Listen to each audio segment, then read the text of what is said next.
Corporate ലോകം ചതിയുടെയും വഞ്ചനയുടെയും പിടിച്ചെടുക്കലുകളുടെയും ലോകമാണ്. അവിടെ സ്വന്തത്തിനും ബന്ധത്തിനും വിലയില്ല. സമ്പത്ത് കൊയ്യാൻ ഏതറ്റം വരെയും പോകും.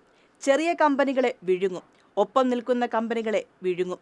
അവസരമൊത്താൽ വമ്പൻ സ്രാവുകളെയും വിഴുങ്ങും.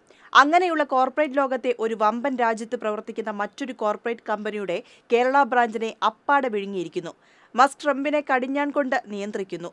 ഗൗതം അദാനി മോദി അമിത്ഷാ കമ്പനിയെ നിയന്ത്രിക്കുന്നു. രണ്ടു കൂട്ടരും നേരിട്ടല്ലാതെ ഭരിക്കുന്നു. ഇങ്ങനെ പിൻസീറ്റ് ഭരണം എന്തിന് നടത്തുന്നു? നേരിട്ടങ്ങ് വാങ്ങാലോ എന്ന് മറ്റൊരു കോർപ്പറേറ്റ് ചിന്തിച്ചാൽ കുറ്റം പറയാൻ ഒക്കുമോ? അത്തരമൊരു കച്ചവടമാണ് രാജീവ് ചന്ദ്രശേഖരൻ മുതലാളി നടത്തിയിരിക്കുന്നത്. കേരള BJPയെ അങ്ങ് വിഴുങ്ങി. മുതലാളിയുടെ തുടക്കം തന്നെ അങ്ങനെയാണല്ലോ.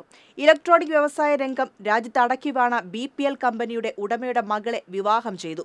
പിന്നീട് ആ കമ്പനി തകർച്ചയിലേക്ക് കൂപ്പുകുത്തിയതും അതിന്റെ സബ്സിഡിയറിയായി മരുമോൻ തുടങ്ങിയ കമ്പനി തഴച്ചു വളരുന്നതുമാണ് കണ്ടത്. ഒരു ഘട്ടമെത്തിയപ്പോൾ അത് വിറ്റുകിട്ടിയ കോടികളുമായി ചാനൽ വ്യവസായത്തിലേക്ക് കടന്നു.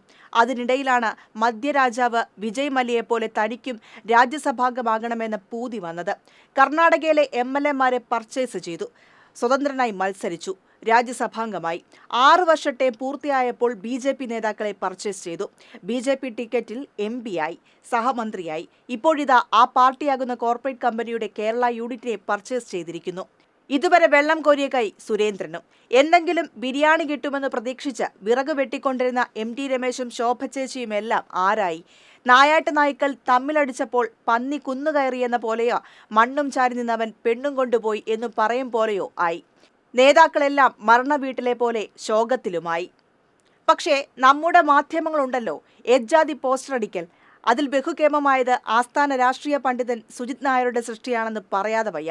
നായകനായി പോരാളിയായി എന്ന തലക്കെട്ടിൽ ഒരു കിടിലൻ. ഹൈലൈറ്റാണ് അതിലും വലിയ ഹൈലൈറ്റ്. രാജീവ് ചന്ദ്രശേഖറിന് ഗുണമായത് പോരാളി എന്ന പരിവേഷം.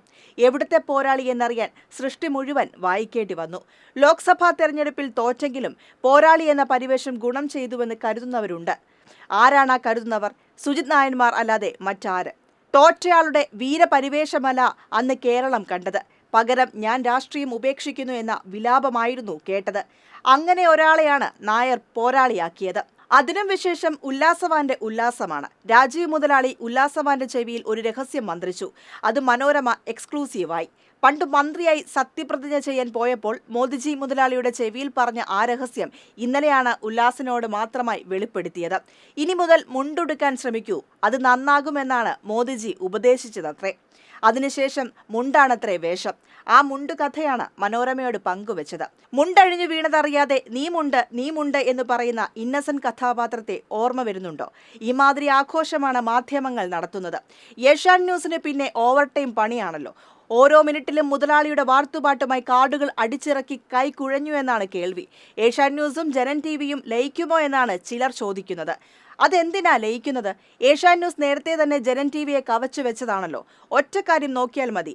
അമ്മായി അച്ഛൻ്റെ കമ്പനിയെ വിഴുങ്ങിയ പോലെ ജനം TVയെയും പോക്കറ്റിലാക്കുമോ എന്ന്.